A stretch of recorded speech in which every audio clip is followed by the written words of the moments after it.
Hi everyone. Welcome to today's Data Master session by Data Engineering Pilipinas. I'm Kata, one of your moderators, and I'm glad you're here. We're focusing on one of the biggest career boosters in tech, resume reviews and interview practice. Whether you're actively applying or just planning ahead, today's session is packed with real examples, expert tips, and practical insights to help you stand out in a competitive data job market. On behalf of Sir Mike, Casey, and the whole DEP team, thank you for spending your Saturday with us. Let's start by thanking our community members who volunteered to share their resumes today. Ralph Matthew Ong and Larry Miguel R. Cueva. And of course, we're guided by two amazing mentors today, Nina Comia, lead data engineer with deep experience in data Think we're warehousing, ETL, live. and helping teams scale data solutions. She's known for providing thoughtful, actionable feedback and being a strong advocate for career growth in data engineering. And of course, Mr. Kate Fajardo, analytics engineer with over 10 years of experience in the data space, a career shifter from manufacturing to tech. Kate is a certified DBT developer and trainer, and fun fact, he's a proud first-time dad to a baby girl named Unix. So let's begin with our resume reviews, and I'll leave it up to our facilitators now. The one assigned to me is Ralph. Is he here already? I think he's here. Yeah, he is. Okay, Facebook good. live. So, Chat yung for nakita ko everybody's knowledge, right so now. what we did or what we have agreed on is we will be setting this up as it's like parang official interview question. So I used to interview data engineers and data analysts kasi medyo hiring manager na ako. So yun yung napili kong setup. So I'll give you I'll give the experience of being questioned or being interviewed based on your skills, based on what you have placed in your resume. Okay, so Ralph, I want you to take this as an opportunity to Live. feel Pero paano ba natin can ginagawa yung anybody mga check interview when it comes to a data analyst. So, I checked your profile and Sir Keith also viewed your profile. Sabi niya first sa if it's akin, okay junior na? data analyst ka. Would you um, confirm that one or would you like me to ask you questions based on Sige, the check ko. mid-developer role? Yan, I can see this. Dito ba si Ralph? Yeah, data analyst junior or can you speak as well? Sorry. Miss Kata, pwede ba natin siya bigyan ng speaking Yes. rights? Wait Sorry. lang. Ayan. Thank you.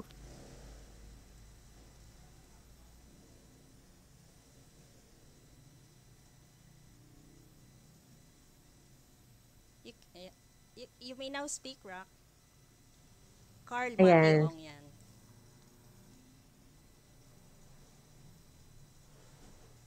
Can you try to unmute yourself?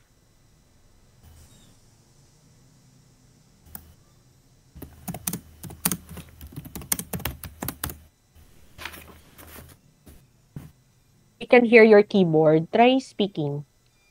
Okay. Hello. Yan. Okay. Okay, Yeah, got it. there you go. I'll start now my introduction. Hello. Yeah. Hello, guys. I'm Ralph, and you can call me RM. I hold on an international graduated cum laude in my bachelor's degree in management accounting. I consider myself a career shifter. During the COVID-19 pandemic, instead of pursuing my business or work from office, I then explored data analytics after recommendation from some friends, and I became fascinated by how data can tell a story, uncover trends, and all led me to indulge myself into committing to a career in data analytics starting 2023. Since then, I still have no prior work experience in a company, but I've completed several hands-on data analytics projects through platforms like DataCamp, Refocus, Kaggle, and a crypto trading community. One highlight was I was part of a top 5 group in a project regarding analyzing client disputes for a digital marketing company. Technically, I work with the following tools: Excel and Google Sheets for pivots and visuals, PostgreSQL or SQL Server for querying databases, and then Power BI and Tableau for interactive dashboards, and Python for using Google Colab environment for conducting inferential statistics and hypothesis testing, and lastly, Word and PowerPoint for documentation and reporting to stakeholders. I've worked on projects in various industries, including digital marketing, health tech, finance, consumer goods, education, technology, and etc. I earned several data analyst certificate of accomplishments, and I'm committed to continuous learning to sharpen my skills. And my goal is to bring data-driven insights that support data-driven decision and help organizations grow and achieve their goals. And that's it. Thank you for the opportunity to allow me to introduce myself. Thanks, Ralph. I'm sorry, would you like me to call you Ralph or Matthew? Any Ralph, Matthew, or RM, it's okay. Okay, I'll call you Ralph instead. Okay, Ralph, Okay. so thank you. I am Nina, your hiring manager, and I've been working as the lead engineer for a certain company in Manila. So basically, I have also experience with data analyst items. Ano? So I saw that you have a very impressive resume, and I can see that you have actually just started to shift to data analyst. I was just wondering, could you also tell me a bit about your previous experiences that you think can contribute to your current position, yung ina-applyan mong position? Uh, current, my current, my current I experience. mean, your previous experience, like your previous profession, can you give me some sort of background about it? Like, were you in sales previously, or was it Uh, in purely in marketing? my most recent project, you mean? Sige, Hello? yes. So my most recent project, I work with a sports and entertainment. It's more on hypothesis testing, like testing while females score better than males in international soccer game. Yeah, and testing using Manwith test since it was a non-parametric test. And do I have to show the files? I know, no need to show your files, just to let us know what you've been doing. Mm, okay, Okay? that was the last project the most the last project that I worked with was a international soccer database. In It's a project in DataCamp that I work for. Okay, glad. Okay, thank you, Ralph. Okay, so seems like you have background in SQL statistics and do you have something for Power BI as well? Tama na may Yeah, Power BI ka. Power yeah, BI. meron ako Power BI. I Do have you it. have also do you also have background in Python? Python, yes, I have. I use pandas and And that. NumPys for data analysis, while for visualization I use Seaborns and Matplotlib, and then for inferential statistics I use SciPy, stats models, and Okay, Penguin packages. thank you. Sige, I'll try to gauge your skills ha. So from 1 to 5 being having 1 as your lowest and 10 as the highest, how would you rate your SQL skills? My SQL skills, Mm-hmm. okay. I would rate my SQL from 1 to 10, maybe around 7 or 7 8. or 8. Okay, so that's The, actually good. Mm-hmm. the reason is I'm proficient in writing SQL queries, joining multiple tables, and using Windows functions, and performing data aggregation in PostgreSQL for data analysis tasks. Well, I know a bit of SQL Server, but there are times I I fall in doing nested queries. Sometimes I feel difficulty in nested queries. That's most of the time that I have difficulty with. Okay. And how Or about frequent updates, frequent updating of data.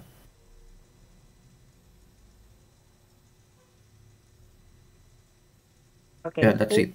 Thank you, Ralph. How about in Python, with 1 being the lowest and 10 being the highest? How would you rate For yourself? Python, I have around over almost 2 years of experience in Python, but I would rate myself maybe around 4 or 5. 4 or 5. The Okay. reason why, even though I use pandas, numpys, matplotlib, seaborns, and for statistical inferential statistics, but I'm still continuing developing my skills in Python. And for me, in my opinion, Python is Mm-hmm. a very large open source data. So there are so many things that I still haven't discovered in Okay. Python. Good. Unlike in Power BI or SQL, I can rate myself 7 or 8. But unlike Python. Well, that's actually impressive if you're going to rate yourself. Pero sige. I'll have questions about SQL, Python, probably for a few for statistics and analytical thinking, no? So I'll start. So sige. Ralph, can you tell me what's the difference between inner join, left join, and full outer join? Okay. Inner join is you're going to retrieve the data from the, let's say you're for two tables. Let's say you have the sales and table 1 and table 2 sales and customer table. So you're for the inner join, you're going to get the matching values for the two tables. Okay. For the left join, you're going to get all the matches for the left table and the matching values for both table. For the right join, it's the opposite of the left join, and it's the less common. Right join is the less common than the right, less common than the left join. It retrieves all the values on the right table or the second table and the matching values. And for the full outer join is to get the union of the two values, whether it's the values from the left or right or both. That's it. Thank you. And when would you use a CTE or common table expression? CTE. I normally use it. it it can also be used as an alternative for nested subqueries, since for me CTE or using the with function is more convenient for me because you can select the data from the pulled query. Let's say with with a specific, yeah, the with CTE table you can query on that query on the subquery, yeah, querying on the subquery. Okay. Thank you, Ralph. Yeah. And then what is the difference between where and having? Okay, where is used as a basic filtering a specific data set or a specific criteria. It's a basic filter in SQL, while having is different. Having is used to filter for an aggregation. Let's say filter having, let's say select blah blah blah for having an average of column greater or less than a specified value, something like that. It's for aggregation. Where is a basic filter for not, and then having is for filtering based on aggregate value, I mean. Okay. Thanks, Ralph. And sige, as a data analyst, how do you normally handle nulls in SQL? Handle null value, handling null values, I would always check if the null values are valid, or to removing the null values if it's irrelevant. But if it's supposed to be a value, I would always ask how I would always ask the data manager or someone who is in charge with the data set. I will always coordinate with them. So how do I would rather ask them, how do you want me to treat the values? Would I drop it or would I replace it? If it's a categorical data, I would replace it with the most occurring value. Well, if it's a numerical data, I would rather imputate it using average or median depending on the case. If it's not if it's redundant, then I would drop it. That's it. Thank you, Ralph. Okay. And then, let's go to Python naman. For Python, just let me Okay. know what are the possible functions that you can use to handle missing data. Handling Basically missing in data. Pandas library. Yes. Pandas library Drop tayo. drop duplicates, dropping of duplicates, mm, replace values. That's what I normally do in Python. Do you know the specific function to use to drop duplicates or, drop the missing values? Let's say To df replace? drop duplicates and then insert the parameters. I still Okay. need to check the documentation site. Sige. Thank you. And then, siguro, tell me, do you have any experiences with using Lambda in Pandas? Lambda, I seldom use it, but it's normally used as a customized function. But you only use it once, yeah. But for the define function, it's a shorter way. It's shorter to write compared to the define function. Okay. Thank you. And then when is the median preferred over, let's say, mean? Okay. In I prefer median if it's skewed, like if the data is distributed to right skewed or left skewed, since the average would for left skewed or right skewed, the average will pull it to the right or more to the left. So median would be more robust in order to use as a basis for a not non-skewed base. For if the data is not normally distributed, such as positive or negatively skewed, it would rather be the best choice to use median in that case, and as well as to identify outliers using Chuki's fence. Okay. That's it.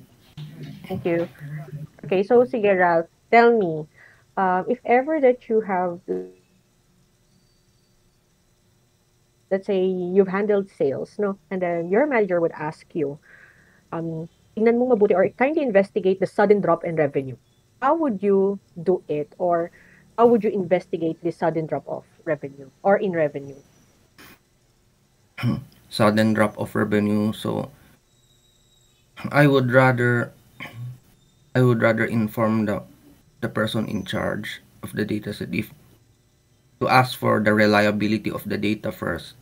In case if I find there's some outliers or sudden unusual drop, I would rather reconfirm first before making the analysis. Paano pag sabi niya wala namang problema? Okay tayo sa data quality, it's the usual. How would you go beyond that? Okay, if there's a sudden drop, I would recommend the company to make promotions on a specific product or to focus on promoting their top selling products, and also investigate why some of the products are underperforming and try to for products with the highest unit sales or high unit sales, I would rather advise the company to ins to keep track of the inventory so they will be able to manage in their purchases patterns in order to predict the future outcome, and they will be able to use this as a basis to be used as a guide to improve their sales and to avoid overstocking of in to avoid to make sure that the high selling products will be able to be in stock. Okay. That's it. Thank you. Thank you, Ralph. Sige. Okay, so I guess that would be all for the Yeah. interview, Ralph. Thank you for your time and yun. So please wait for our HR to contact you and then give you feedback about our Thank you. interview. Okay? Thank you. Okay. Sige, drop ko na muna yung hiring manager hat. So I'll give you feedback on how the interview was, your answers with regards to the interview. So I can see that you really have a strong background in SQL kasi nakuha mo naman. Like you were able to differentiate between inner joins, left joins, full outer joins. Although ramdam na ramdam ko yung kaba. Pero you still got it spot on. And then yung sa common table expression, this is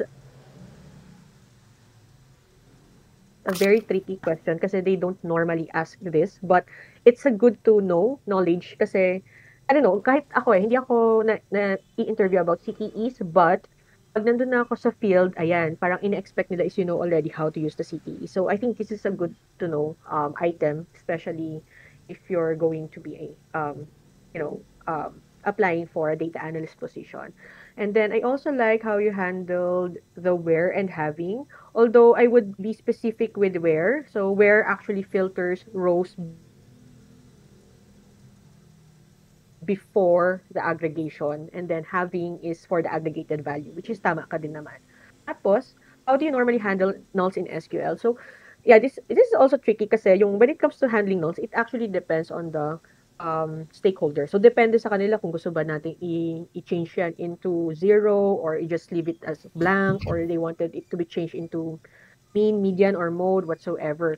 Pero, you could actually give siguro your answer, but just be very careful with that kasi parang ang nabigay mo sa akin initially is depende po sa stakeholder.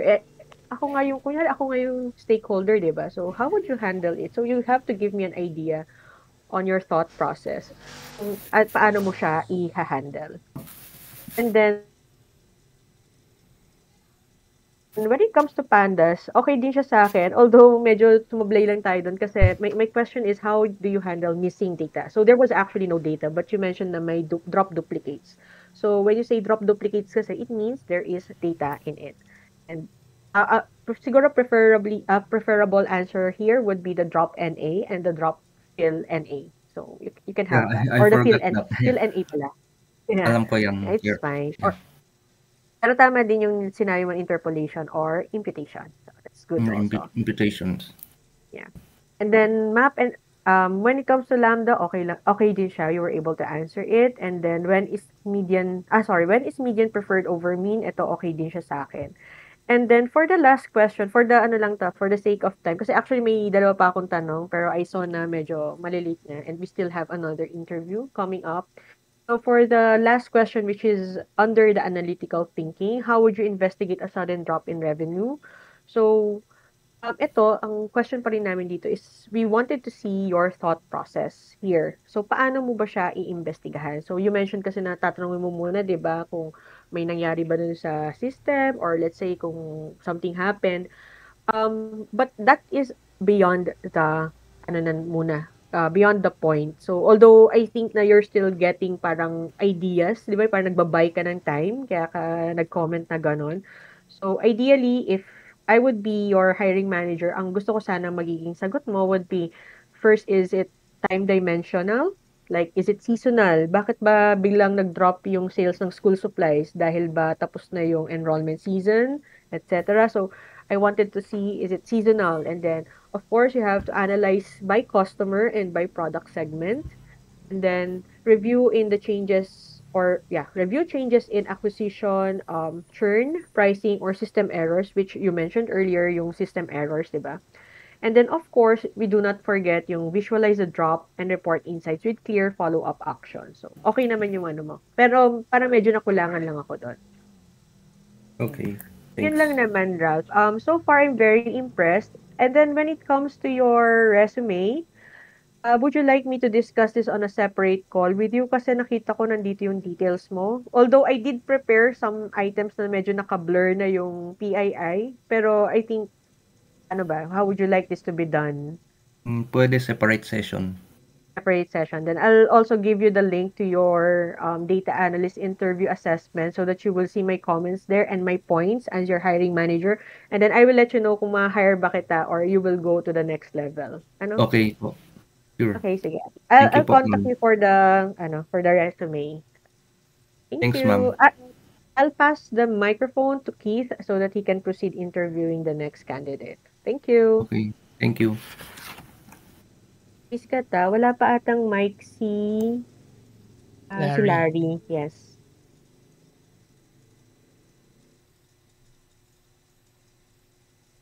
Teka, mabibigyan ko ba siya? Ayan na siya. Thank you.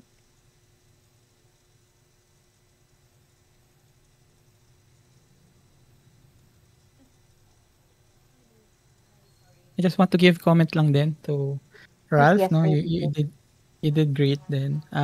So random ko din yung kaba mo. Pero not sure, no? I'm just thinking, napansin ko lang din, Ralph. Are you reading something or let me like syempre mock naman to, but just want to know if you're reading something or you have something prepared. No. Okay. Alright. Hindi So po. just wanted to check. Kasi parang, I try to prepare. I yeah, try to okay. prepare a bit. Yeah, I appreciate that. Kasi parang minsan, nagtugtutunog ano tayo, parang monotone, and then parang, may kodi ko yata to eh. So, yung feedback ko lang din is that, given na, ano ka, nervous ka, no, as much as possible, ano din, kunin mo yung breathing pace mo, like, hinga ka, hinga. Kasi napansin ko tuloy-tuloy yung ano mo, no? Tuloy-tuloy yung pagsasalita mo. And kapag ninervous kasi tayo and tuloy-tuloy yung pagsasalita, na kinakapos tayong hilinga. And because of that, it adds to our how we deliver our what we say, no? So, yun. Make it more like relax ka lang din and then ano lang. Sa akin, in my perspective, okay lang din mabagal magsalita yung tao as long as naiintindihan ko siya. Instead of someone na tuloy-tuloy na, okay. Yeah, because So, I have seen in the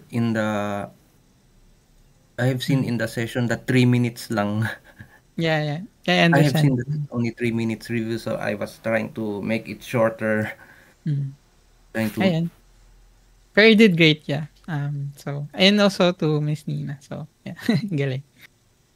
Thank you. So, Ayun. Next time, just make it conversational. Parang makipagbiruan ka rin ng konti. Pero yung kalmado pa rin and professional. Na Yes, nawawala yes, yung kaba yeah. mo. Yeah. yes, sir, ma'am. Okay. Alright. Larry, nandiyan ka na ba? Yes, sir. Good evening po, Sir Keith. Nandito na po ako.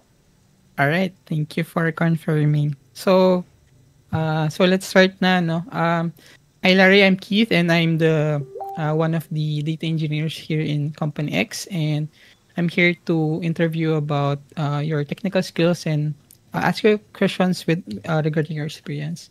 So first of all, can you give me like a snapshot of your experience? Can you walk me through about your experience in data analytics?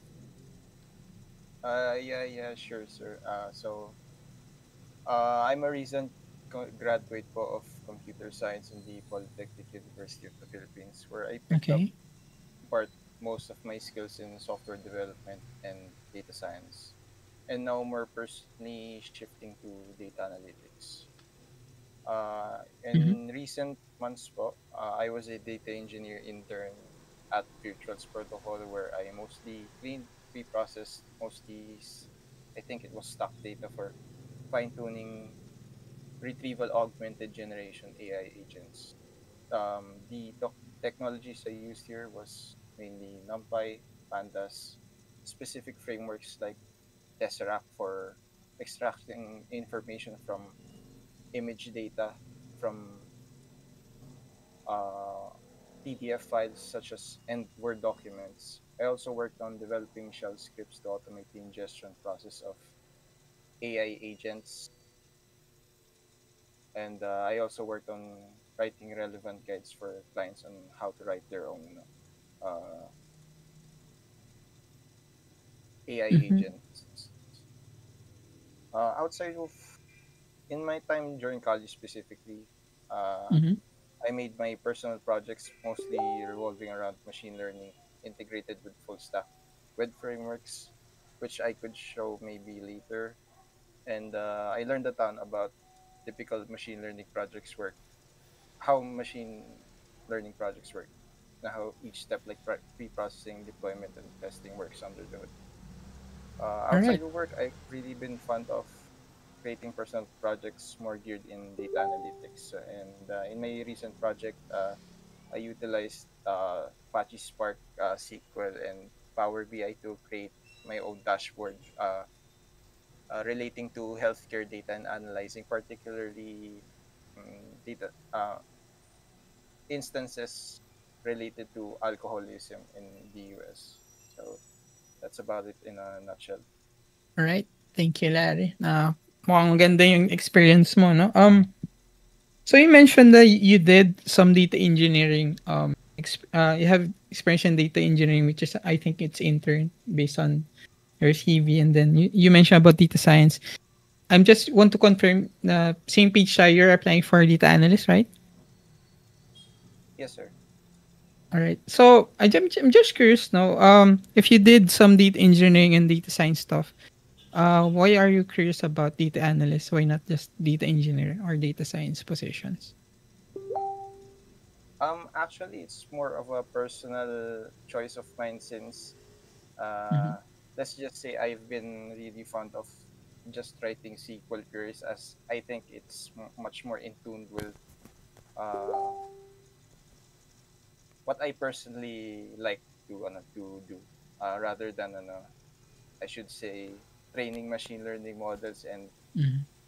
maybe using it for predictive analytics, that kind of stuff. All right, interesting. So what makes it interesting to you? Yun siguro that's what I'm curious about. What makes data analyst or analyst position interesting to you? Yeah, so the main thing that interests me about data analytics is that well, apart from SQL, I've been really fond of creating dashboards using Power BI. And recently, the project I made, I apart from using SQL to make to answer specific questions about my data set, I used Power BI to create dashboards to visualize that data, so I could see in full detail what the answers to my questions were relating All to right. the data set I had. All right. Nice to thank you for sharing, by the way. So I think you want more visual, no? Kaya data visualization yung gusto mo. You want the data to visualize the data, something like that, no? Right. So thank you, Larry. So the next questions will be two folds. The first fold or the first part will be the technical, and then the second will be about just questions regarding if you get deployed or if you get hired. So I'll start first with the technical stuff. I don't know if I can share screen. Miss Kat, can I share ba? If I can, let me check. Hold,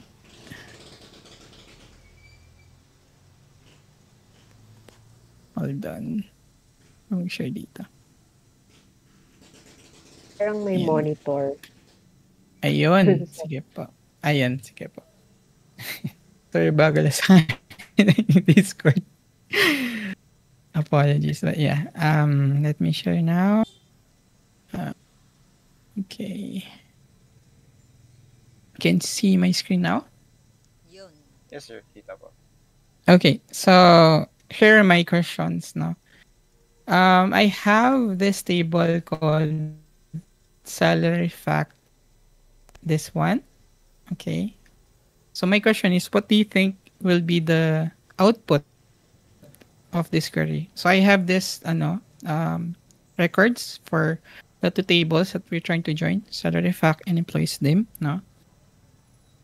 And employees dim, ito yung laman, and then salary fact, ito yung laman. What do you think will be the output of this query? Okay. So, if we take into consideration po yung the Mhm. order of execution po ng SQL, ano tawag doon? The clauses. Yes, the clauses. So, Uh-huh. the first one that would execute would be the join, first and foremost. So, we have here the Okay. employees joined on the salary fact table.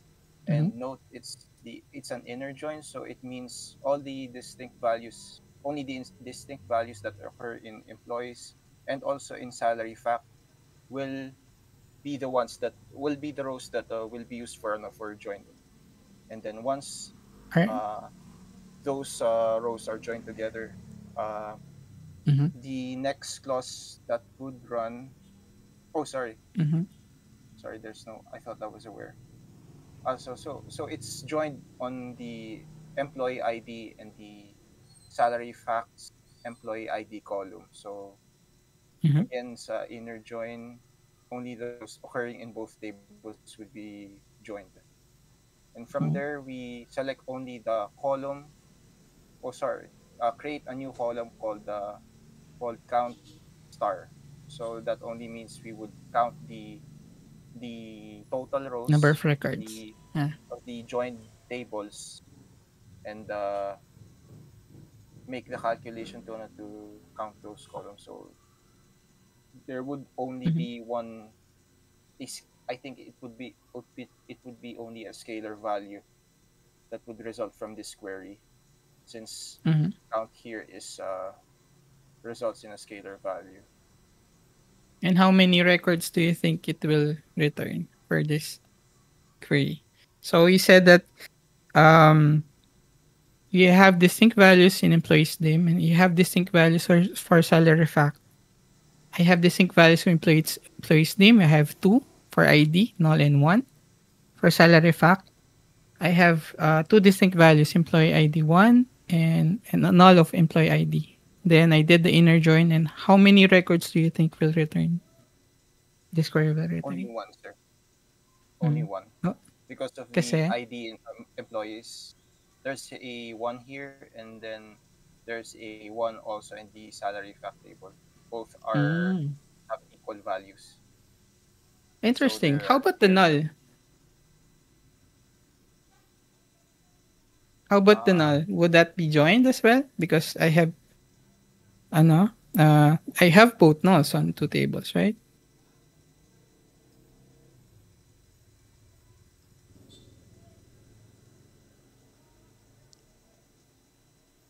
hmm. Hindi. So for okay for null value, since they have since both occur in both tables, they will still be joined, since Mm-hmm.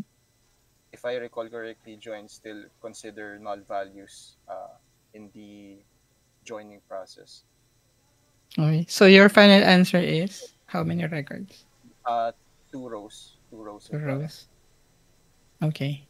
I'll get back na lang later on if that's okay. Okay lang. yes, sir. Okay lang Okay. po. Thank you. Thank you, Larry. So we'll move on to the next question. What's the difference between union and union all? So the difference between union and union all is, if I think about, for example, a specific column in a table, we could think about that as a set. So let's Mm-hmm. say I have 1, 2, 3, 4, 5, and then the other table I have 1, 2, 3, 4 also. So what union solely does is it takes all the distinct values in both tables and excludes the duplicate values. While union all does includes the unique values, the distinct values in both tables, but also including the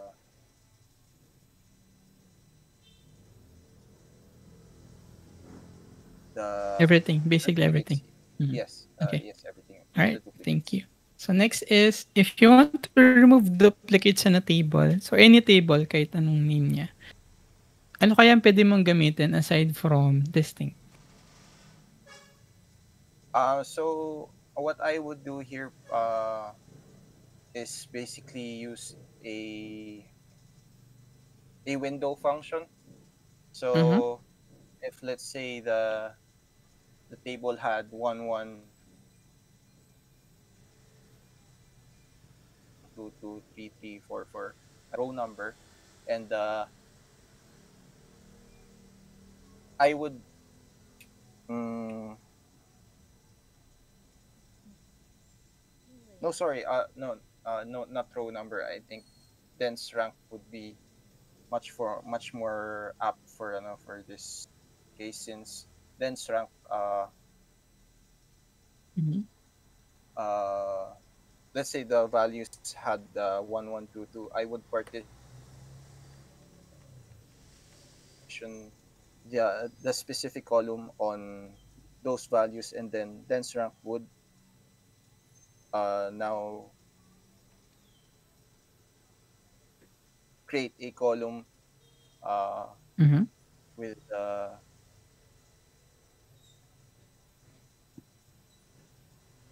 using those partition values, and then uh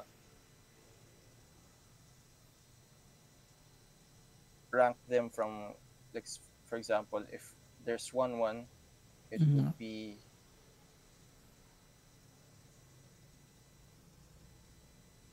one, two.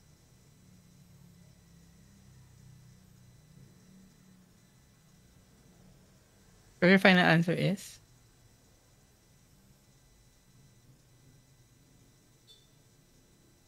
Hold on, sir, Pang. Sure. Relax lang, relax.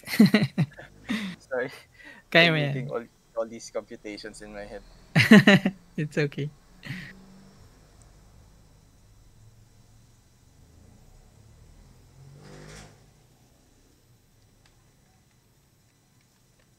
Do you want to move on to the next question? Then you can go back naman if you want. Sige po, sir. Sige. Alright, sige.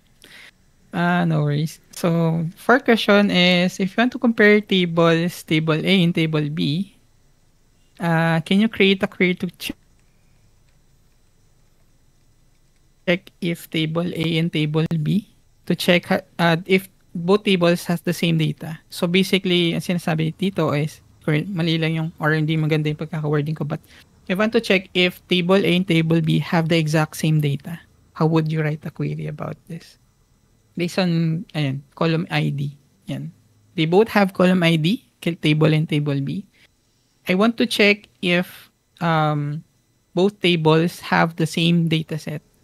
So ang scenario, for example, if you get deployed in the project, since this project is a migration project, and we are migrating data from a new platform, from an old platform, say Postgres, and then we're moving to Snowflake or data BigQuery, no?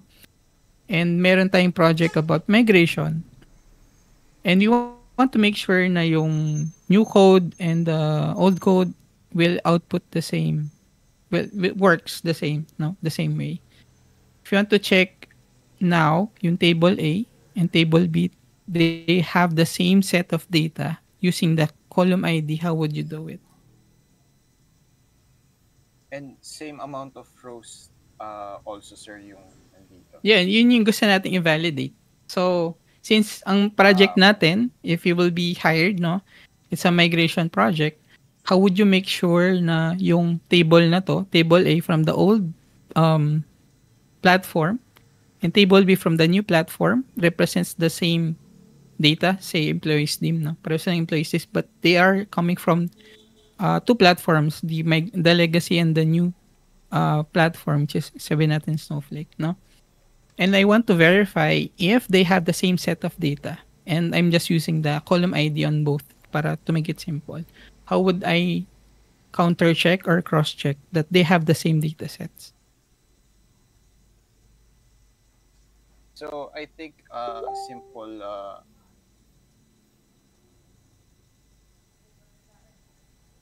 Mhm. would suffice. I think using a join the the ID column of both tables, and then Mhm. counting the rows of both tables, and see if the final join matches up Mhm. to the number of rows of in the same data set, since yung join nga um, joins only the specific values that occur both in table A and then table B. So basically, I think it's akin to the first query I saw here in your question po. Mhm. Parang ganun po siya. Using an inner join to make sure that uh, the values only in table A occur also strictly in table B. So what if there's a And value na wala sa B na meron sa A and vice versa? How would you cross check that?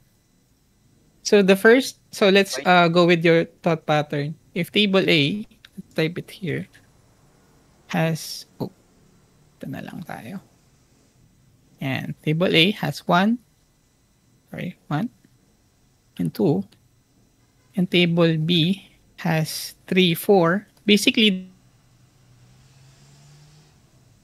they have the same rows. So if he's saying that, okay, I'll just check the number of rows between A and B. Oh, pareho sila. But if you only consider the number of rows, that would be inaccurate, right? Kasi, yes, pareho silang 2 rows, but they have the different values. How would you now cross-check now? If you're not sure, you don't know how many records there are, you don't know if there are duplicates or not.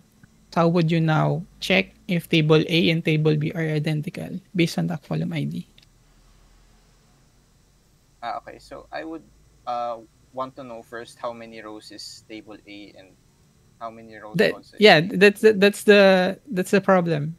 You don't know. You don't know how many records. What, That's the very essence of why we are trying to counter check between if table A has all the data in table B and vice versa. Kasi migration project to, and then you want to make sure that we have the same data on both platforms, on legacy and the new platform. So, di natin alam kung how many records, if there are duplicates. But how can we um, counter check if we have the same table, basically, yung laman?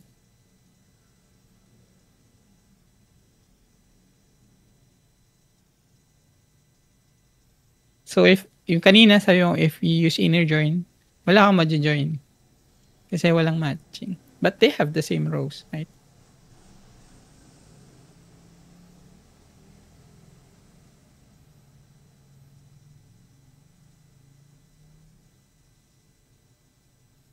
I actually don't know, sir, kasi if Mm.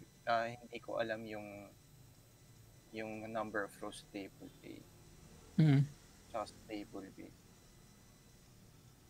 I mean, my thought process would be alamin muna yung rows sa table A and then B, and then use a join to see if yung number of rows na that will result Mm. from that query would match table A and B. Yeah, that's my argument. Counter argument to that. Okay, if you're only considering for count of rows, okay. First of all, if you have the data set like this, if you use inner join, you will have 0 rows. Because ID in table A has 1, 2, and ID in table B has 3, 4. If you do the inner join, you will have 0 kasi walang matching. Now, if you say meron tayong 5 dito, I have imbalance na. 1, 2, 3. 3 records here, table A. 2 records in table B. As I've said, if you will only consider the number of rows, sabihin natin may nag-match dito, 1 and 2, fine. These 2 records are matching. But here we have 5. Another scenario, what if I have duplicates? I have 2 records, but I have duplicates here. So what do you think that's the most simplest way for me to validate if table A and table B have the same number of rows? No, not number of rows, but the same data set. Yan, basically.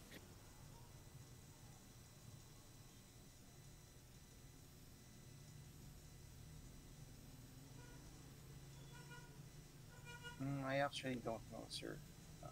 Okay. It's fine. But you understand the problem naman, no? Maybe I'm not just explaining it um clearly, Opo, but clear naman. Okay. Right. So my last question would be this one. What's the difference between the two queries? You're familiar naman with left join, no? yes, sir. Okay. So similar naman siya on the ito lang din ginamit kong table, no? So, dito I'm saying that okay, I'm left joining fact table and employee table based on this column. That's fine. And then at the end, I'm saying na I want to filter using where, okay? Emp ID is equal to 1. Here in the second query, it has this almost similar, almost the same, no? Pareho sila hanggang left join, okay? But here I'm saying na okay, I'm joining it with this column, and I have another parameter for on clause emp ID 1. So my first question is, how many records do you think will return? Pareho ba sila or hindi? Yan. What do you think?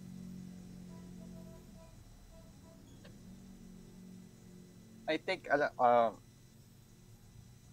the second query po, hindi ko lang po siya ma-put in words, but I think it's basically the same, since because of the end condition here, only the rows that have the rows in both tables that have the same employee ID will be joined, such that its employee ID in the employees table must also have the value of 1 in order for them to be joined. If it's not a value of 1, then those rows won't be joined.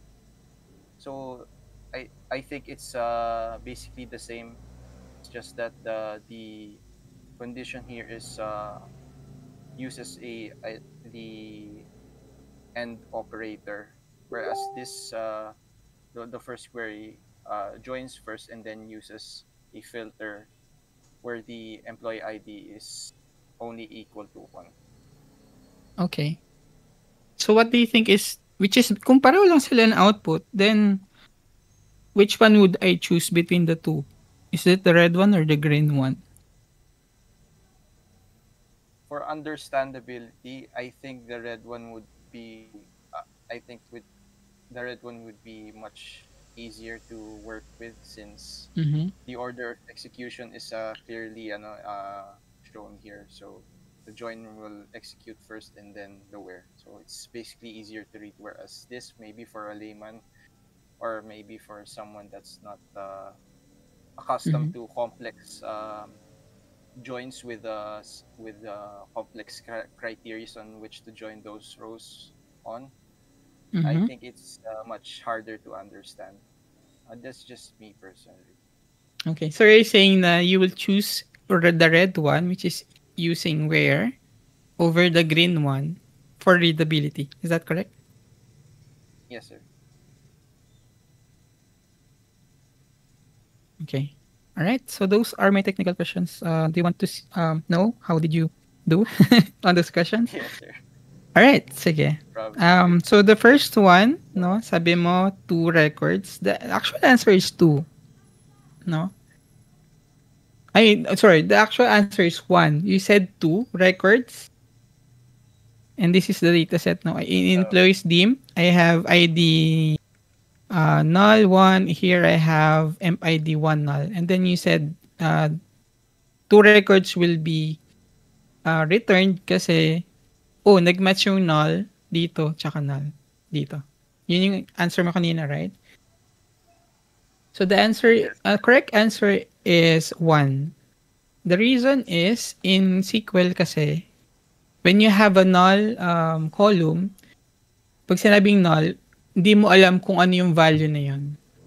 So, the null values in SQL doesn't work. Like for example, gagawin mong ganito. I-code natin siya. On emp ID. So isipin mo null, ganito pala, sorry. Null equals null. Yan.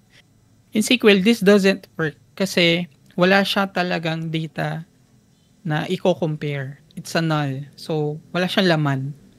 Pero hindi magkaiba siya sa blank. So ang null is wala siyang, kumbaga unknown siya. So kapag if we try to, ito meron tayong Postgres dito. Okay. Let me show. Yan. 1 is equal to 1 will be true. Yan. Check mark yan sa Postgres. But yeah, it's true. But if you try to do this, kasi kino-compare in the join, if you're trying to compare two values, null ang lalabas. So ibig sabihin, isa lang ang lalabas diyan. If we try to validate, yan, isa lang. Kasi in SQL, hindi mo pwedeng ipag-compare ng yung equal operator yung dalawang null. So, just making it one step further, no? If that's the case, nabanggit to ni Miss Nina kanina, no? How do you handle nulls? So, if you have null values, you can do this. But it depends on the requirement. So, para ma-join ko pa din yung values from two tables, I can do this. Yan. Oh. Ko-coalesce ko siya para magkaroon siya ng value. Ifo-force ko siya na magkaroon ng value. In that case, if na-handle ko yung null dito, null, since finorce ko siya na magka-value, magkakaroon ng two records. But if you're trying to join not null values, either null and not null values, hindi siya nag-work sa SQL. So the answer to this one is only one row. Yan. So you have to be careful on how you join your tables, especially if you have null values. So yun yung nabanggit ni Miss Nina kanina. You have to handle those null values. You have to be aware of those. Yan. And on the, let me know if you have questions, no? On the second one, you're correct. So on union, just to make it more simpler, union and union all, union, for union all na lang. Union all, kapag pinag-union all ko yung table A, union all table B, lahat ng dataset lalabas. But if you do union lang, table A, union table B, ipagsasamahin niyo yung dalawang data pero tatanggalin niyo yung duplicates yun. Only unique values lang ang matitira. Depende siyempre sa column. Yan. So you're actually correct on that. On 3, I think nag-overthink ka dito. Nag-isip ka na ng dense. Pwede dense rank, row, ganun. So actually, row could be possible, no? Though, kaya mo naisip, I think kaya ka nag-resort sa dense rank kasi, unang rank kasi you want to check kung ito yung first record, second record, tama ba? Kaya yun yung naging thought process mo. Yes, sir. Ayun. So actually, you can just do the group by. That's the fastest way to remove duplicates on a table. Well, depending kung anong column yung duplicates, no? So, you just do the group by, yun. Mari-remove yung duplicates kasi gino-group by mo yung column. Okay. Yan. And then Pero, maybe use a having. Well, you don't have to do that kasi pag nag-group by ka, automatic, tatanggalin niyo yung duplicates. Pero if you want to validate if there are duplicates, lalagyan mo ng count, right? Count equals count star, tas makita mo, okay, itong ID na to have 2 records, yun. Pag nag-having ka naman, matatanggal mo naman yung duplicates. Having count greater than 1, tatanggalin mo naman siya. So, yun yung... The question, sir, was to remove the duplicates, so... Yeah, actually, yes. Well... The first one you said, sir, it was to akala ko, i-validate. Oh, yeah, okay. Yeah, I get what you mean. Parang ganito, no? Yan. Kasi ang I was trying to ask siguro, how can I make it like this, unique? Pero given your perspective, okay, I'll remove this record, isa na lang matitira. So I already dropped the records. Kasi I was asking about distinct. So the simplest possible solution is just use group by. So matitira lang to. Kasi if I use distinct, same lang din, 'di ba? Yan. Tatanggalin 2. Pag nag-group by ka, tas having ka, mawawala yung 2. Kasi mag-greater than 1 ka tama. Pag, Yes, sir. yan. Ayan. So, yun yung question ko. Aside from distinct, you can also use the dense rank, but it's a more complicated solution kasi pwede ka pang gumawa ng either gagawa kang CTE or gagamit ka ng qualify kasi it's a window function. So, yeah. You can use group by in this one. On the fourth one, you said you don't know, which is fine. So, ito kasi na experience ko to sa previous projects ko where nandun kami sa migration and we want to validate if the two tables from legacy and from the new platform, which is Snowflake, have the same data set. So, ini-import namin yung data from the legacy, lalagay na sa Snowflake, and then the other table is being produced by the new platform. Which is, may tool kami ginagamit. So we want to make sure na during migration, yung logic na ginawa namin from the old platform and the new platform produce the same data set. So we can actually achieve this using minus, which is, I can show you. So, ganito lang siya. Kuwari, since sabi ko, di ba, ID, I can just do this, select from, sabihin natin, table A, minus, select ID from table B. Are you familiar with minus ba? Not I really. think it's parang taking the complement of the table, sir. Yeah. Parang ganun. But, that doesn't end there. You have to do this as well. You have to make a minus naman on B minus A. Yan. And then, you can do this. Yan. Something like this. Yan.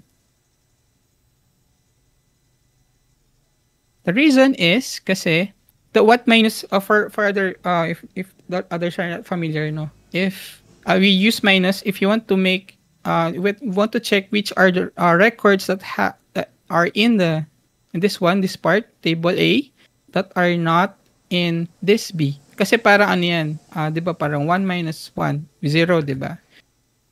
So kapag gumamit ka ng minus, if you have A, B sa table A and you have B sa table B, since ito magkamukha sila, ito matitira. A.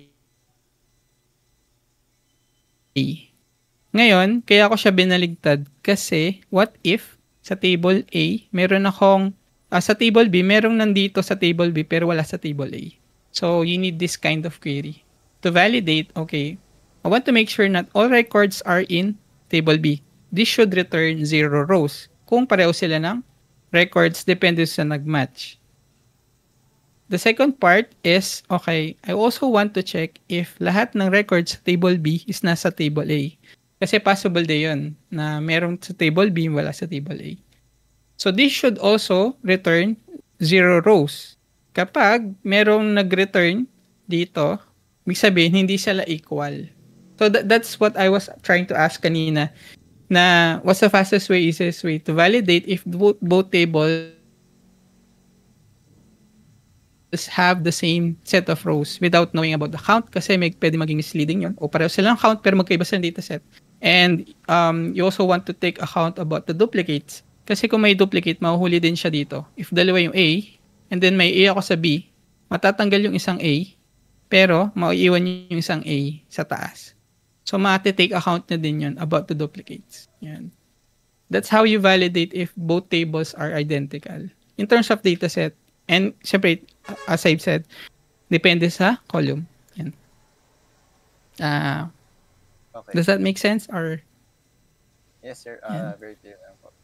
Ayan. So dito sa 5, I would give you like 0.5 kasi you got the right answer. You have the same, sabi mo, they will output the same records. That's true. So tama ka doon. 0.5 kasi you said that you would choose this red one over the green one because of preference. So, ito yung ako personally, hindi yung mga parang mistakes ko before na, ito mas readable to kaysa dito. Ito parang complicated kasi on tapos n, blah, blah, blah, ganyan. So, in terms of execution, magkaiba ang execution nito tsaka dito. Kasi sa una, tama ka na pinifilter natin for both tables, but the execution of how we process the records vary. In fact, the green one is more performant than this one. Kasi sinasabi natin dito sa first query is that gusto kong i-join muna yung tables ko. Say sabihin, let's say sa emp table, I have 1 billion rows. Okay? And then sa fact table ko, I have 10 rows. Ang gagawin mo is that I will scan through the 10 rows dito and I have to scan the 10 billion rows dito sa emp. And then dun pa lang ako mag-filter. Dito sa second query, what I'm doing is that I'm joining the two tables, okay? But before I join, I want to filter it first here. So yun yung yung difference nila when you use the where condition and saka on. So I don't have to filter the 10 billion here. Kung ilan man yung, mali mo, isa lang yung employee 1 dito. 'Di ba? Isa lang. Tapos mali mo dito may duplicate pa sa DIM. So from 10 billion, tas dito may duplicate dalawa. So magiging 20 billion na yung records mo. Tas doon ka pala mag-filter. Difference is dito, finilter ko muna yung emp. Gusto ko lang munang i-filter yung 1, then doon lang ako mag-join. So, mas performant itong query 2. So, you have to be aware about those scenarios na, okay, ganun pala yun. Kasi, yun. Kasi, if you're not careful about that, yung sa dashboard mo, no, tas meron kang query na ginagawa to, nagkataon to 10 billion rows. Kasi I've seen, like, 100 billion rows. Ganun yung mangyari. Maglo-long run yung dashboard mo. Bakit kaya naglo-long run? Tama naman yung ko. Tama naman yung query ko. Pareho naman yung Tama naman yung output. Pero ba't ang tagal? Yan. So you have to be aware and careful about that. So this one is more performant. Parang sinasabi mo na, okay, gusto kong filter mo ng emp. Lot lang ng 1, then doon ako mag-join. Yan. So I don't have to join all of the records. Yan. Alright. So, thank you. Much more scalable pa pala pag ganyan. Yan. So, yan. Careful lang din. Alright. So, next. So, I've said in the next part, mabilis na lang din. I have only 4 questions about how would you behave now when we hire you as in our project. First is, how do you make sure that you deploy quality code in production? What do you think? If your query are correct or your code is correct, how do you make sure that your code is quality code? I think the only way to know if the code I write is quality is if I let my peers review it first. Mm-hmm. I think Okay. there are specific coding practices or programming practices that are already present within the team, then I think it's my responsibility also to make sure that the code I write is also of the same quality, the same as theirs, and the same practices that they use. Okay.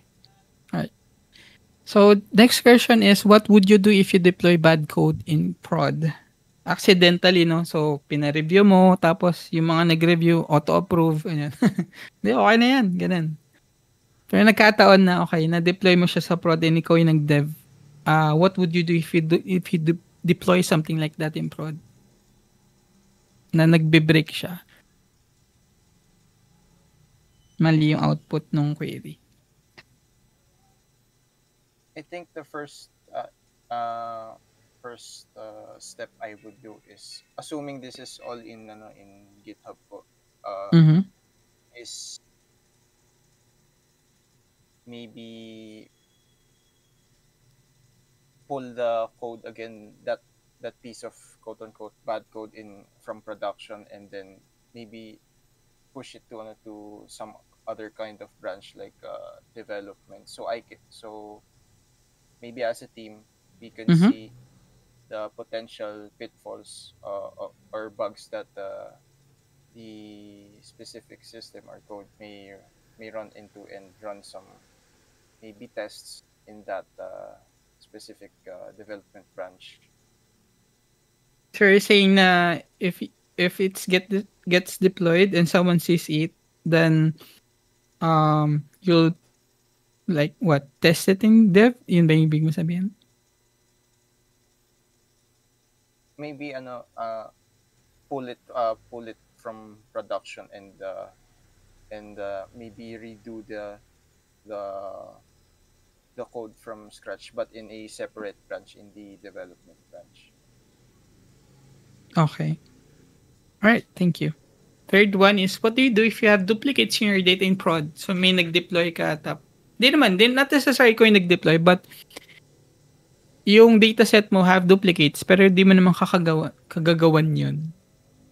Na nakita mo lang, oh bakit duplicate to? But dalawa yung uh, ID or something, no? And then it's causing some inaccuracies on the report. Nagiging double, ganun. What would you do if you have that kind of scenario na may nakita kang duplicates? Can it be assumed, sir, that since my duplicates, that its effect on the, let's say, the dashboard is has a negative effect? Negative Can we effect? What assume do you that? mean?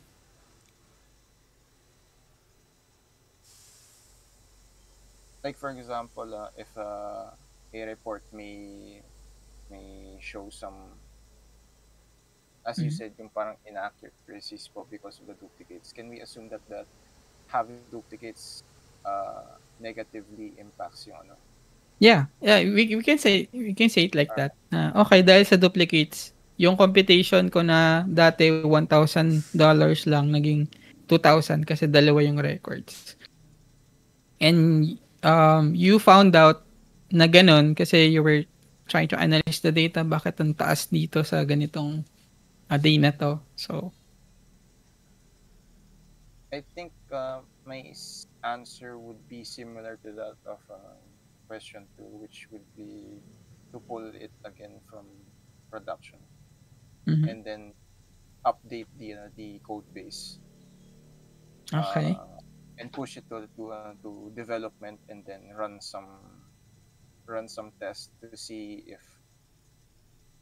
the output on the dashboards would be what we want, and then once validated, only then can we push it to production. So basically what you're trying to say, if I understand, base doon sa sinabi mo is, you'll get the code yung na-deploy sa production, test in dev, and then try to fix and then redeploy. Is that correct? Yes, sir. Okay. And then the fourth one is, for example, if your teammate does not agree with your code, how do you handle that situation?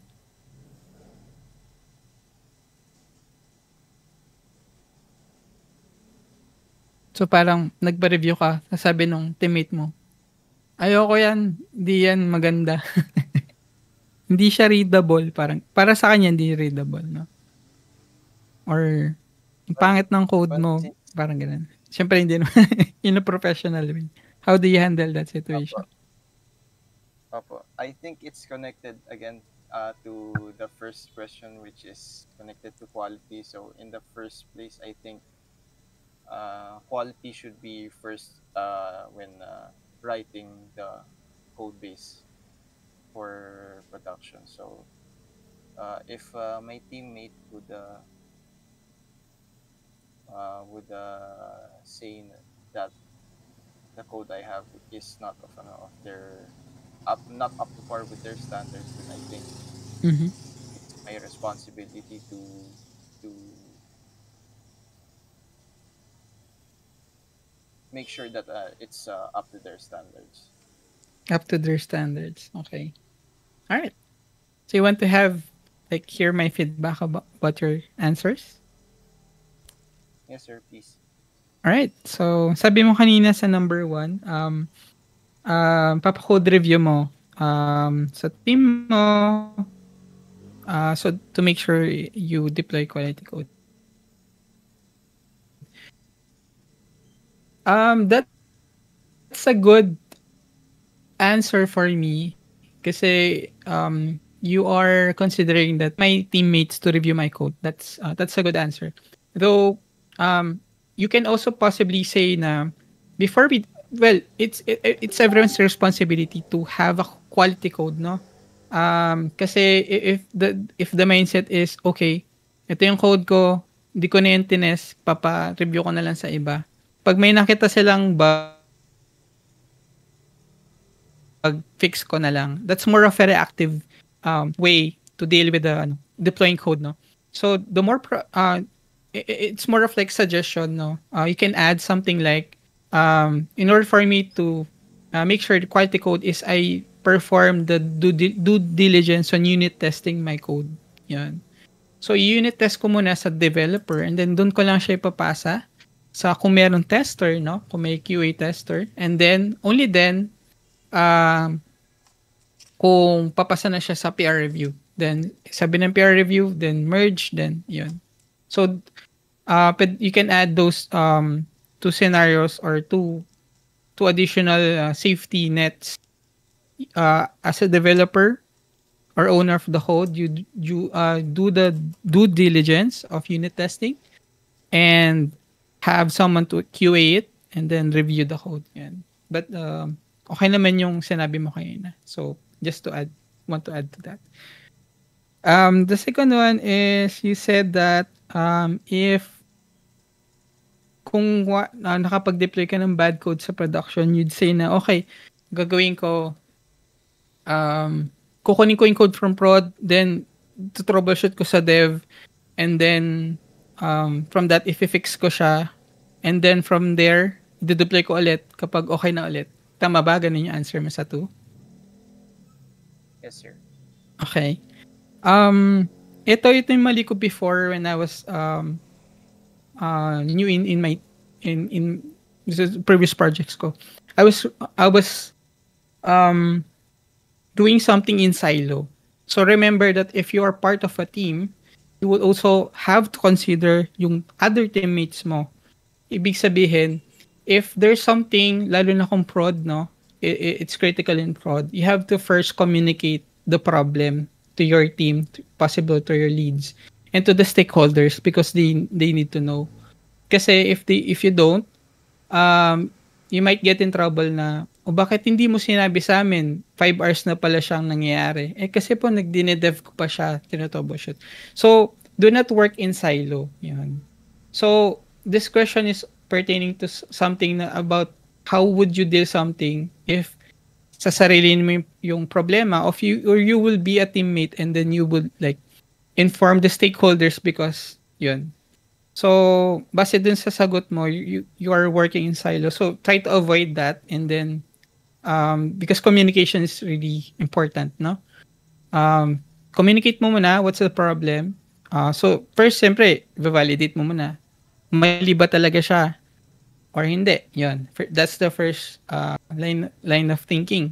Baka kasi hindi naman talaga siya problema, di ba? Pero, naano mo siya, okay, may duplicate sa ano. And it's my code. So, do not work in silo. I-communicate mo muna siya sa team, sa lead mo. Yan. Because everyone have to know. And, i-communicate mo din. Ito yung, so, parang gagawin mo, communicate mo, ito po yung problem. But I already have the solution. Alam ko na yung solution. So, yung first, happy path yun. dahil code mo yan, code ko yan, ito yung problem, so communicate mo itong problem. It was because of the recent deployment, I have the fix in place, currently in PR review for us to deploy. So, kung meron mang other datasets affected, yan, dito ko communicate mo lang din. Yan. Okay ba?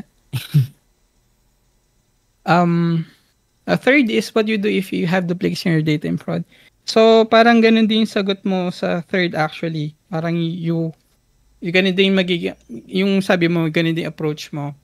You will work in silo, try to fix it first, and then, so yun. Actually, halos related sila, no? So, you would investigate bakit duplicates. And for me, the best answer would be, I'll try to analyze muna what causes. So, since di ko naman yung kasalanan, no? So, in this case, hindi mo siya kasalanan. And someone did the deployment and all, but somehow, nakalusot siya sa reviews, no? Peer reviews. Na-deploy siya sa prod. And then, nagkataon, dahil proactive ka, nag-check ka ng data, validate ka, analyze ka ng data, and then you found that may duplicates. And then, nag-cocos siya ng duplicates sa metrics. Yung 1,000, naging 2,000, ganun. So, don't work in silo din, no? Communicate. Then, create ka ng parang investigation na pinuprove mo na tama yung assumption or analysis mo. Kaya siya nagdo-duplicate. And in terms of data issues, for me, based on my experiences, the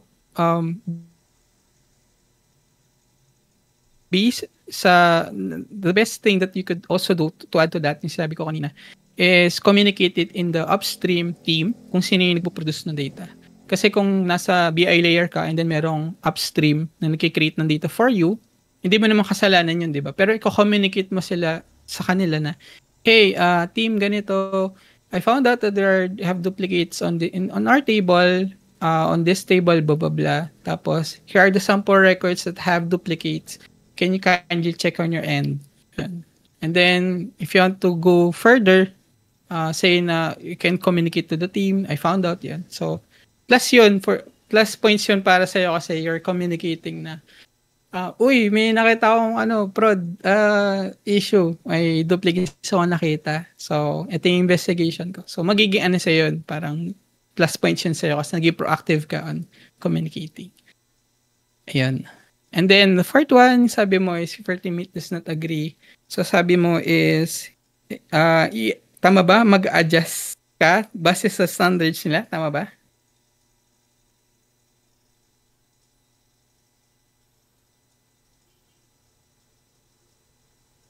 Tama ba yung sagot mo? Okay, tanda ko sa notes ko. Ikaw yung mag-adjust.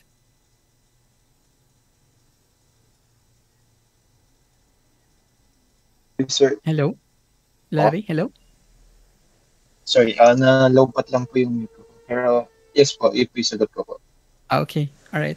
So, for me, since the perspective is you're being a teammate, no? In a team, mahirap kasi yung ako, gusto ko ganito.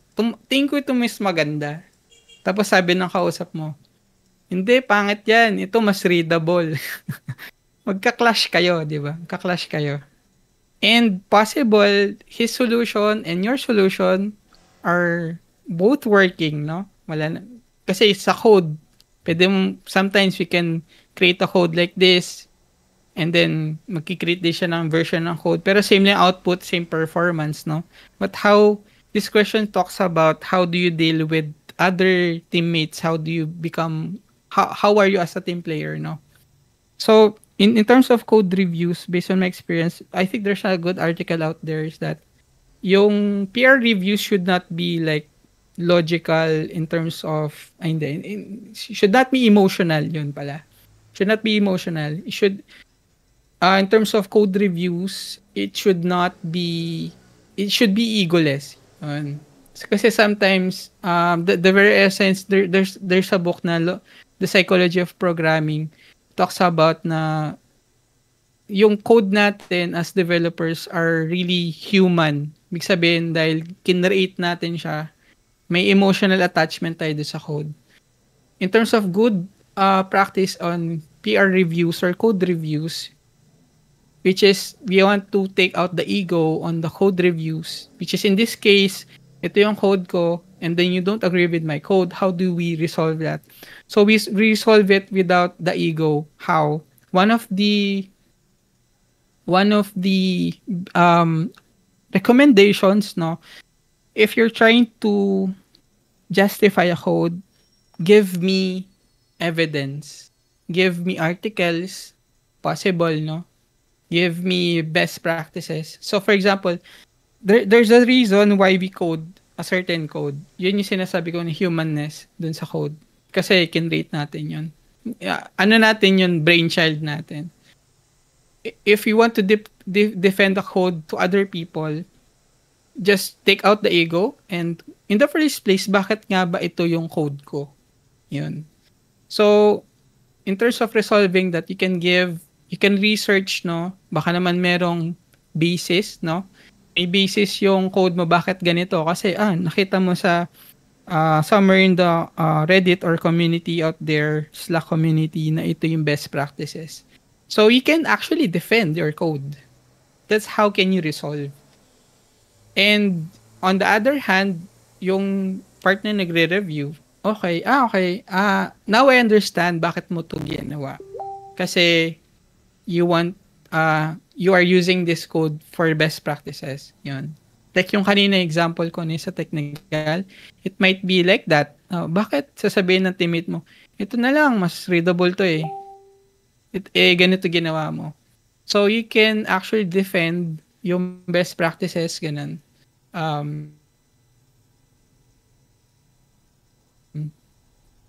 To remove that conflict in terms of disagreement, no? In terms of code, well, kung yung teammate mo, di talaga siya, that's how you can mitigate the friction. So, yung question na to is about that. Ayun, so, yun lang yung feedback ko sa'yo. Don't work in silo, no? Isipin mo yung other teammates and teams and stakeholders. And add din yung due diligence in terms of like if you want to answer it, create the unit testing, do the unit testing, have someone QA your code. Then yan, sabi mo peer review. So that concludes our interview. Do you have any questions at this point?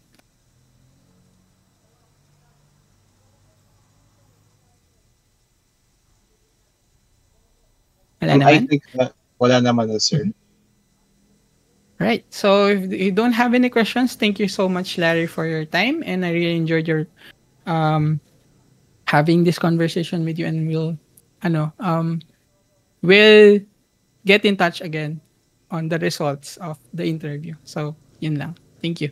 Thank you for your time. Opo, sir. Thank you, sir. Likewise. Right. How about Miss Tina, do you have any feedback? Final comments?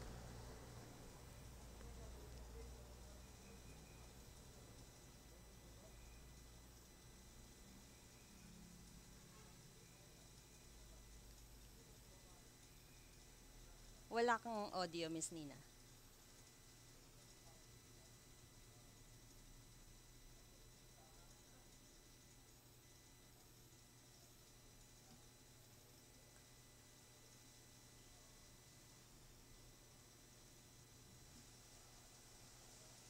Are we good ba? Regarding resume, was that Ralph? Tama ba? Ralph, you have a question regarding resume? Or you're saying na... No, I think his question is about my sa akin. We'll discuss this separately. Tama ba, Ralph? Yun yung preferred mo kanina. Hello? Am I audible? Yeah, we can hear you. Yeah, we can hear you. So later, we'll connect, Ralph, separately. Hindi na dito sa stage kasi yun yung sabi mo kanina that we'll discuss it, di ba? Unless gusto mong i-flash ko dito yung resume mo. Let's just do it separately para hindi naka-flash yung PII mo kasi I don't like flashing PII, especially naka-live tayo and I think this is recorded as well. I'll give you separate feedback for that one. Pero dun kay Larry, I think goods naman na. I think madami nang na-input si Sir Keith. Siguro dapat si Sir Keith may separate session to. Tapos talagang yung i-deep dive niya. Kaya Kasi nga parang feeling ko grabe. kulang kay Sir Keith yung 1 hour. Sorry. Buti pala hindi ako nag 1 hour din. Kasi normally talaga, in a technical interview, hiring interview, lalo na kapag nagugustuhan na kayo ng hiring manager and yung technical interviewer, they will really get to know your skills. Hindi naman requirement na sobrang spot on yung answers nyo, but we're also looking into your thought process. Kung paano kayo magko-contribute dun sa team, how you will actually fit into our culture. Baka kasi mami sobrang timid ka, one-liner ka lang sumagot. So, syempre, sa amin, itong taong bang to madami mako-contribute sa team or magiging alam mo yung parang liability pa siya sa amin. So, hindi requirement na 100% spot on, but again, your thought process matter a lot, especially during interviews. Yun lang naman. So, gusto ko lang yung flow nung interview nila kasi conversational siya. Yun nga, hindi siya masyadong robotic. If you notice, yung difference dun sa interview namin ni Ralph and then yung interview ngayon nila Sir Keith. So, preferably ganon sana na medyo conversational. Although, I get it na pag una ka kasi na interview, tapos parang 'di ba? Ikaw yung kakabahan, pero at the end of the day, pag nakuha mo na yung pacing mo, parang nakikipag-usap ka na lang. So, yun yung target natin when it comes to interviews. Ayun. So, siguro Sir Kit, bibigyan ka namin ng isang araw na ikaw lang talaga yung mag-interview. Tapos, mas deep dive kasi mas okay yun na Right. explain din siya. Ako kasi what I did, I just gave the Excel and then I just let them read everything. Nandun naman na yung comment and yung preferred answers ko if ever. Mm. Right, thank you. And also like to Larry, no.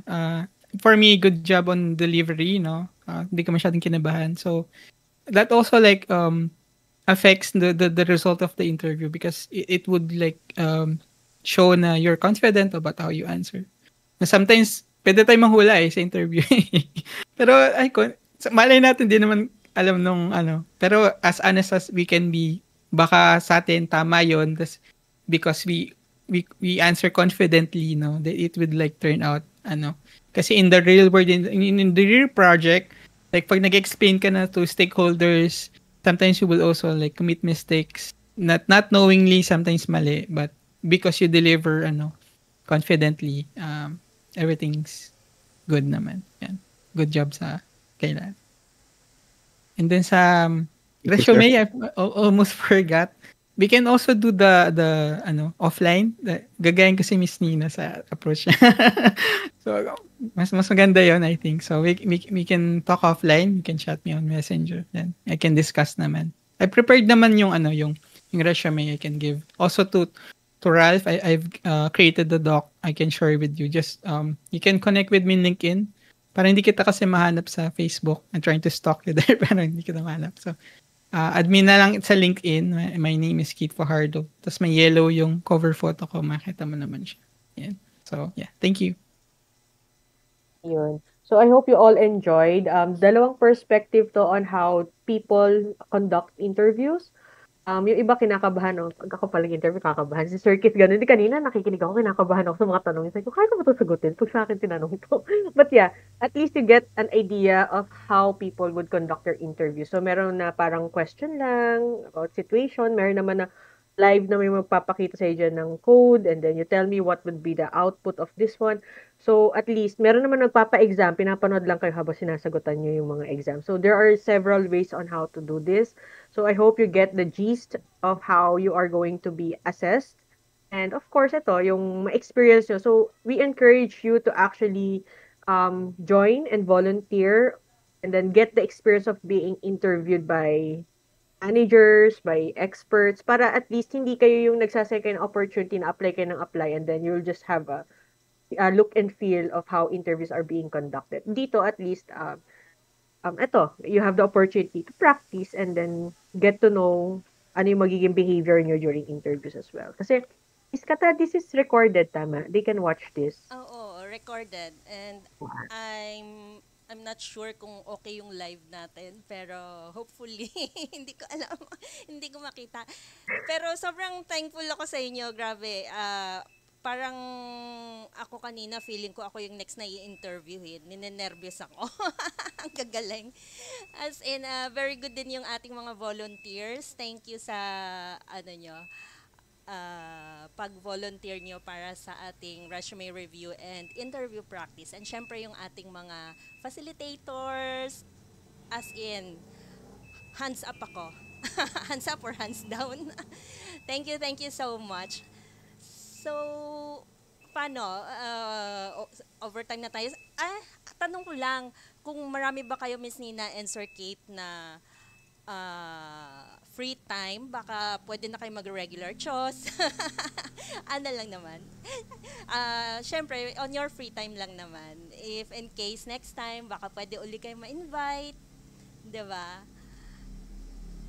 Pwede naman, Miss Yes. Kata. Just let us know. Ayun.